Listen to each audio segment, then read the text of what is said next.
Queridos irmãos e irmãs, às vezes em nossa vida nós podemos ter a falsa impressão, diante das dificuldades, dos desafios, das tribulações, do sofrimento, que Deus está ausente, que Deus está distante, que Deus está insensível. Mas é uma falsa impressão. O servo de Deus, Dom Luciano Pedro Mendes de Almeida, gostava de dizer que na oração nós buscamos e encontramos a Deus.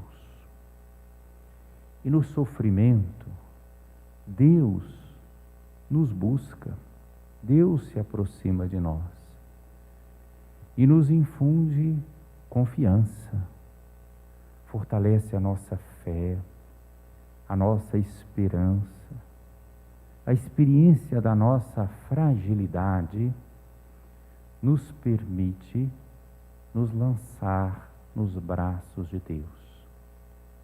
Então devemos ver todas as situações à luz da fé. São Paulo diz isso na carta aos Romanos, no capítulo 8.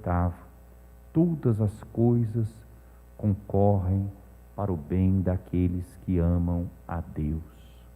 Então também as situações adversas. Santo Agostinho é tão ousado ao comentar esse texto de Paulo que ele chega a dizer assim: até o pecado, não que alguém vá pecar, com o pretexto de encontrar a Deus, mas mesmo quando a pessoa se afasta de Deus pelo pecado, se aliena, portanto, da sua própria dignidade, ao voltar-se para Deus, acolhendo a misericórdia de Deus, pode ter uma grande experiência de encontro com o Senhor, de restauração, de se refazer. A primeira leitura de hoje é um texto do livro de Jó, que é o livro do Antigo Testamento que faz toda uma reflexão sobre o sofrimento.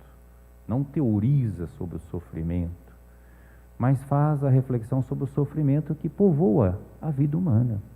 E trata de um tema muito difícil, que é o sofrimento do inocente. Porque uma coisa é o sofrimento que às vezes nós buscamos, como diz o pensamento popular: quem semeia vento, colhe tempestade. Mas tem também o sofrimento do inocente, do que não procurou e não fez nada disso. Então o livro de Jó é uma longa reflexão, meditação. E Jó, o livro termina com essa grande abertura para o mistério de Deus. Hoje nós ouvimos um pequeno trecho quando Deus responde a Jó diante das suas interrogações. E esse trecho fala do Deus Criador, que fez as maravilhas da criação e que controla inclusive o mar, que era, sobretudo para os povos antigos, visto como algo incontrolável. Alguns até pensavam que habitava lá no mar uma espécie de monstro, que agitava o mar. Deus é aquele que acalma o mar, que põe limites no mar. Isso o povo do Antigo Testamento já sabia e está resumidamente na resposta a Jó na primeira leitura. Essa leitura prepara o Evangelho de hoje. Estamos lendo Marcos, capítulo 4. Jesus convida os discípulos a irem para outra margem, depois de ter pregado o Evangelho, acolhido tantas pessoas sofridas, curado, perdoado, expulsado demônios. Jesus aqui mostra a sua humanidade, porque ele assumiu a nossa condição humana em tudo. Então, como nós, Jesus sentia fome, sede, sono, cansaço. Nós vemos então um Jesus muito humano. Na travessia, Jesus cansado, porque não tinha um tempo nem para comer, nem para dormir, ele com um travesseiro lá atrás, no fundo do barco, ele dorme. É interessante. Então Jesus muito humano, dorme. Só que aconteceu esse fenômeno dessa tempestade. O lago de Genezaré, ou o mar da Galileia, ele fica a 200 metros abaixo do nível do mar. Tem o mar Mediterrâneo Vem a terra, o litoral, depois tem essa baixada, onde está o lago de Genezaré, 200 metros abaixo do nível do mar. Então não existia esse fenômeno realmente. O vento vinha, e muitas vezes esse vento então abaixava e provocava grandes tempestades, e que eram realmente perigosas, levantavam grandes ondas, podia ser perigo de vida. E quando os apóstolos estão atravessando para outra margem, é o convite para aprofundar, né? Aqui não são só informações geográficas. Quando Jesus diz para dizer, vamos para outra margem, quer dizer, não vamos ficar repousando só aqui no sucesso alcançado nesse trabalho evangelizador. Vamos aprofundar, vamos para outra margem. Vem essa tempestade e os discípulos ficam assustados e se manifestam, no texto de Marcos, com muita espontaneidade. Acordam Jesus e dizem, mestre, estamos perecendo e tu não te importas? E Jesus então se levanta e diz, silêncio, cala-te. O vento cessou, houve uma grande calmaria.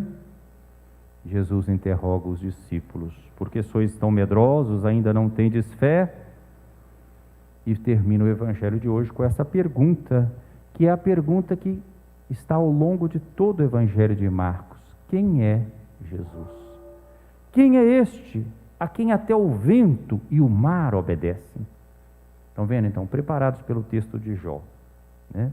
Nós já sabemos responder, porque para o Antigo Testamento, a quem que o vento e o mar obedecem? A Deus. Então, se nós tínhamos aqui um Jesus muito humano que dorme, nós temos agora o Jesus desperto que dá ordem. Silêncio, cala-te. E o vento cessou e houve uma grande calmaria. Então, Jesus que dá ordem à natureza se revela como Deus. Então, nós já sabemos responder, quem é esse? É Deus. É Deus que veio ao nosso encontro. E a Ele o vento e o mar obedecem. Nós também estamos vivendo essa situação de uma grande tempestade. Toda a igreja no Brasil nos convida a rezar nesse final de semana por esses 500 mil mortos, vítimas desta pandemia. Nunca houve isso na história do Brasil. Um número tão grande de mortos por uma única causa. Mas Deus não está distante de nós. E nós não podemos deixar que isso vire simplesmente números, estatística. É como propôs a CNBB e insistiu também o nosso arcebispo. Cada pessoa importa. Todos nós fomos criados à imagem e semelhança de Deus. Jesus morreu na cruz por todos nós.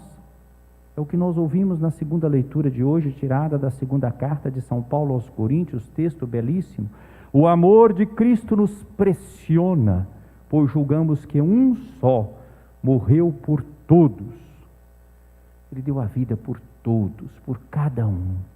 Cada um de nós é precioso, é querido por Deus, criado à sua imagem e semelhança. Ninguém está nesse mundo por acaso. Todos têm uma vocação, uma missão. Logo, diz Paulo, um raciocínio um pouco diferente do que nós estamos acostumados. Ele nos apresenta como personalidade corporativa. Logo, todos morreram, porque está dizendo que nós fiéis somos membros do corpo de Cristo. Ora, morremos com Cristo para viver com Ele, portanto não vivemos mais para nós mesmos. Para que os vivos, Cristo morreu por todos, para que os vivos não vivam mais para si mesmos, mas para aquele que por eles morreu e ressuscitou. Doravante não conhecemos ninguém conforme a natureza humana. As pessoas não são números, as pessoas não são objeto, as pessoas não podem ser manipuladas. Cada um é imagem e semelhança de Deus e custou o sangue de Jesus Cristo. Se uma vez conhecemos Cristo segundo a carne, aquele que estava lá no barco dormindo, agora já não o conhecemos assim. Se alguém está em Cristo, é uma criatura nova. O mundo velho desapareceu, tudo agora é novo. É por isso que a igreja levanta a sua voz profética e reza por esses 500 mil mortos. É um número simbólico. A gente sabe que a rigor, provavelmente o número é muito maior. Porque, primeiro, no início da pandemia, havia muita subnotificação.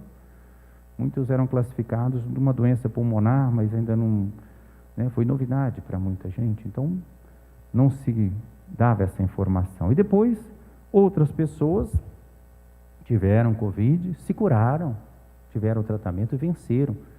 Mas depois morreram como consequência da doença. Né? Já livres da doença imediata, mas morreram com as consequências da doença. Isso, nós, o diácono Délio e eu, temos feito tantas encomendações assim. Não as de Covid, porque não é possível fazer, mas de gente que está morrendo por consequência de Covid. E tem outras consequências. Tem as pessoas que passaram pela doença, alguns mais, né, felizes, outros ficam até com uma certa perturbação, até mental. Né? Quantas situações. Né?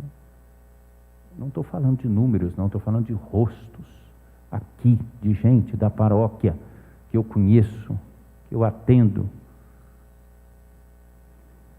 O amor de Cristo nos pressiona, né? E é por isso que nós levantamos a nossa voz e a nossa prece por todos esses mortos e nos questionamos diante de Deus: quantas mortes poderiam ter sido evitadas se não se tivesse perdido tanto tempo com debates ideológicos, com negacionismo, falando que era uma gripezinha, um resfriadinho? Quanto tempo se perdeu falando contra o uso de máscaras, de distanciamento social? Quanto tempo se perdeu para tomar as providências para oferecer a vacina ao povo? Então não é um fenômeno natural. Não digam que Deus quis, que é vontade de Deus, que estava na hora, que todo mundo vai morrer um dia. Não é vontade de Deus. Estão indo antes da hora, sim, como consequência de medidas que não foram tomadas na hora certa. Eu não digo todas, mas muitas mortes poderiam ter sido evitadas.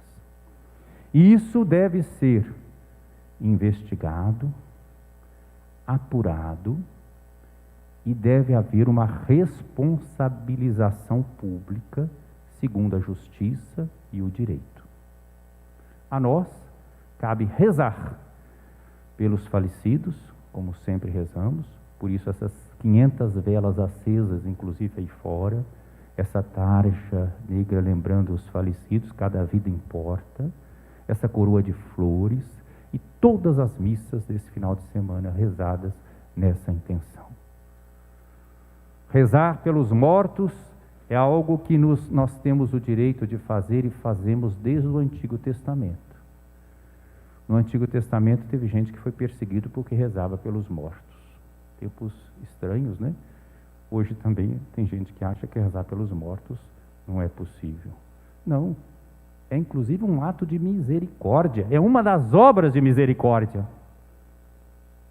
Estar presente num velório, estar presente no enterro, saibam disso, é obra de misericórdia. Isso é ensinado pela igreja. Então nós estamos rezando, e seria muito estranho se nós chegássemos a um número desse e a igreja não dissesse uma palavra sobre isso. Mas não, graças a Deus ela disse.